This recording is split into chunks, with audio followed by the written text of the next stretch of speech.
శ్రీ గోపరాజు సీతారామారావు గారి సామాజిక సమీక్ష స్రవంతి మన గురించి 20వ భాగం.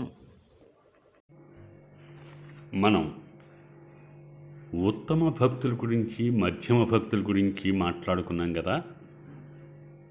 ఆ వరుసలో ఇప్పుడు అధమ భక్తుల విషయానికి వద్దాం.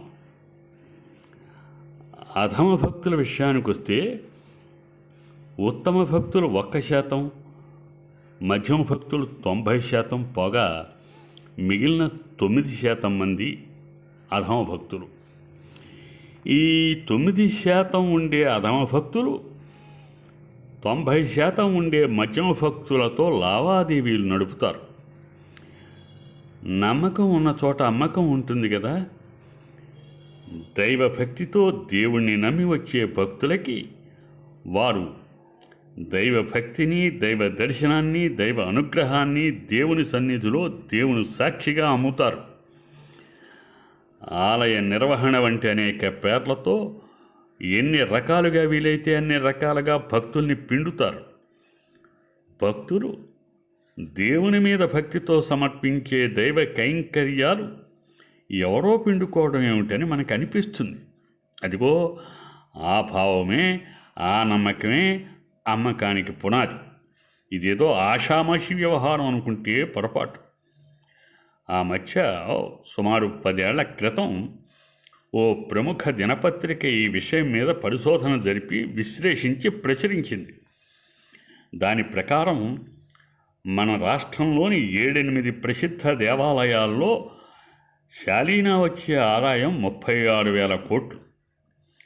అది సదరు ఆలయాల లోపల వచ్చే ఆదాయం మాత్రమే. ఆలయాలకి వచ్చే సదరు భక్తులు వారి స్వస్థలాల నుంచి వచ్చి వెళ్లేందుకు అయ్యే ఖర్చులు, దైవ దర్శనానికి ముందు వెనక అయ్యే ఖర్చులు మరో 36,000 కోట్లట. అనగా మధ్యమ భక్తులు దైవ దర్శనాలకి శాలీనా ఖర్చు పెట్టే మొత్తం 72,000 కోట్లు. ఈ లెక్క కేవలం మన రాష్ట్రంలోని 7-8 ప్రసిద్ధ దేవాలయాలకు సంబంధించింది మాత్రమే. ఇంకా ఓ మాదిరి పెద్ద గుళ్ళు, మధ్యతరగతి గుళ్ళు, చిన్నా చితకా గుళ్ళు వేల సంఖ్యలో ఉన్నాయి. వాటి అన్నిటి దగ్గర కలిపి భక్తుల ఖర్చు మరో 70-80,000 కోట్లు అనుకుంటే టోటల్గా భక్తులు 1,50,000 కోట్లు ఖర్చు చేస్తున్నారు. ఇప్పుడు కాలగమనంలో 10 సంవత్సరాల తర్వాత అన్నీ పెరిగాయి కనుక అవి పెరుగుతాయి కదా. 1,50,000 కోట్లు ఖర్చు ఇప్పుడు 3,00,000 కోట్లకు పెరిగి ఉంటుంది. ఇది మన రాష్ట్ర బడ్జెట్ కంటే ఎక్కువ. సరే, వ్యయ ప్రయాసాల విషయం కాసేపు పక్కన పెడదాం. దేవుడు సర్వాంతర్యామి అని భక్తులమైన మన అందరికీ తెలుసు కదా.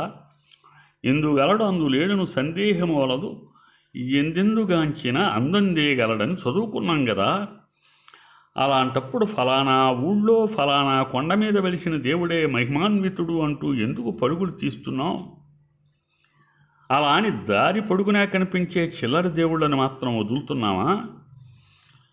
స్కూటర్లో వెడుతూ రోడ్డు వారు చెట్టు కింద కనపడ్డ రాయికి కూడా దండం పెట్టుకుని లెంపలేసుకుంటున్నాం, ఈ యాక్సిడెంట్ అయినా సరే అని. తరతరాల వారసత్వంగా అబ్బిన దైవభక్తి మనకి వ్యసనంగా మారిపోయిందా?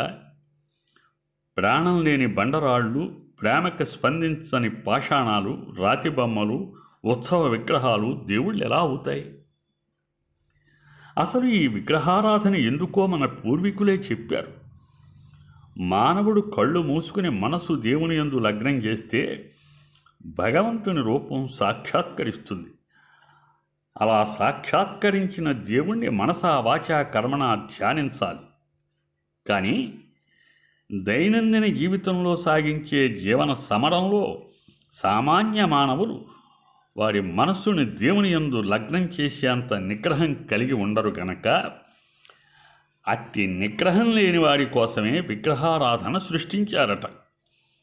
తదనుగుణంగా రాజులు రాజ్యాలు వెళ్ళే రోజుల్లో శిల్పకళా వైదుష్యం ఉట్టిపడేలా పెద్ద పెద్ద దేవాలయాలు నిర్మించారు. సుందర శిల్పకళాఖండాల్ని భావితరాలకి తరగని సంపదగా సమకూర్చినందుకు వారికి కృతజ్ఞతలు చెప్పుకోవలసిందే. అదంతా గతం. కానీ ఇప్పుడు పరిస్థితి ఏమిటి? శిథిలమైపోతున్న శిల్ప సంపదను సంరక్షించుకునే శ్రద్ధ కూడా మనకి లేదు. గతంలో కంటే ఇప్పుడు విద్యా వైజ్ఞానిక రంగాల్లోనూ, శాస్త్ర సాంకేతిక రంగాల్లోనూ, ఆర్థికంగానూ, సామాజికంగానూ, నాగరికంగానూ ఎంతో అభివృద్ధి సాధించాం కదా. దేవుణ్ణి మనస్సులోనే స్మరించుకుని కంటి ముందు ఆవిష్కరించుకునే ఏకాగ్రతని ఎందుకు సాధించలేకపోయాం? ఇంకా విగ్రహారాధన కోసం గుడి చుట్టూ ఎందుకు తిరుగుతున్నాం? అంటే ఇప్పటికీ మనకి ఏకాగ్రత కుదరటం లేదన్నమాటేగా. ఇప్పటికీ మనం జీవన సమరంలో తలమునకలై ఉన్నామన్నమాటేగా. గుడికి వెళ్ళే భక్తుల సంఖ్య గతంలో కంటే ఇప్పుడే ఎక్కువగా ఉందంటే కారణం ఇదివరకటి కంటే ఇప్పుడు మన జీవన పోరాటం అధికమైనట్టేగా. బాధలు, కష్టాలు, కన్నీళ్లు ఎక్కువైనట్టే కదా. ఒకే దేవుడు ఒకే టైంలో లక్షలాది దేవాలయాల్లో ఎలా కొలువై ఉంటాడనేది కామన్ సెన్స్ కోణం. ఆ మధ్య ఓ ప్రముఖ వేదాంగ పారంగతుడైన ప్రవచనకర్త ప్రతి దేవాలయంలోనూ యాగశాల ఉండి తీరాలని, యాగశాల లేని దేవాలయం దేవాలయమే కాదని చెప్పారు. యాగశాలలో నిత్యాగ్నిహోత్రం జరగాలని, అష్టదిక్పాలకుల్ని ఆవాహన చేయాలని, వేద మంత్రాలతో ఈశ్వర ప్రీత్యర్థం మనం నైవేద్యం పెట్టదలిచిన భోజ్యములు అనగా అన్నం, నెయ్యి వగైరాలు, పట్టు, వెండి, బంగారం వగైరా కానుకలు అన్నీ అగ్నిహోత్రంలో వెయ్యాలి. అలా అగ్నికి ఆహుతి చేసిన వాటిని దేవతలు ఆరగిస్తారని, స్వీకరిస్తారని చెప్పారు. మన ఆరాధనకు, పూజలకు పరమతృప్తి చెంది మన నైవేద్యం ఆరగించి మన కోరికలు తీరుస్తారని, ఒకవేళ మనం ఏమీ కోరకపోయినా మన మనసులో ఉన్న కోరికలు గ్రహించి దేవుడే నెరవేరుస్తాడని కానీ మన నైవేద్యాలు ఆరగించిన స్వామివారు ఆ రుణం ఉంచుకోడని కూడా చెప్పారు.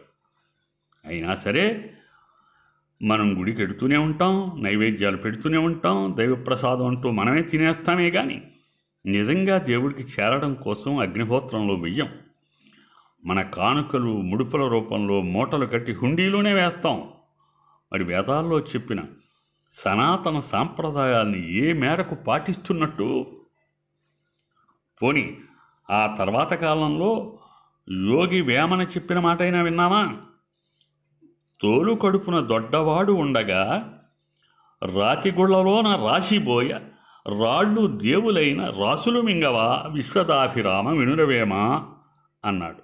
అంటే మన దేహంలోనే దేవుడు ఉండగా రాతిగుళ్లలో అన్నపు రాసులు పోసి నైవేద్యం పెట్టడం ఎందుకు? నిజంగా రాళ్లే దేవుళ్ళైతే నైవేద్యపు రాసులు అవే మింగి ఉండేవి కదా. ఎంత అజ్ఞానం అని ప్రశ్నించాడు. అంతేకాదు, పెంట తినెడు కాకి పితరుడెట్లగునురా అని కూడా ప్రశ్నించాడు. అయినా సరే మన పద్ధతి మందే. ఈ మధ్యకాలంలోనే కేరళ హైకోర్టు సాక్షిగా శబరిమలలో కనిపించే మకర జ్యోతికి ఏ విధమైన శాస్త్రీయత లేదు, అది మానవ సృష్టి మాత్రమే, భక్తులు మహత్తు గల మకర జ్యోతిగా భావిస్తున్నారు తప్ప దానికి ఏ విధమైన మహత్తు లేదని అయ్యప్ప స్వామి ఆలయ నిర్వాహకులే చెప్పారు. అయినా సరే మనం మకర జ్యోతిని చూసి తరించడానికి ఏటా వెడుతూనే ఉన్నాం. ఎంచేతంటే మనకు ఒకడు చెబితే విని అలవాట్లేదు కదా. మన అవసరాలు మనవి. స్వస్తి.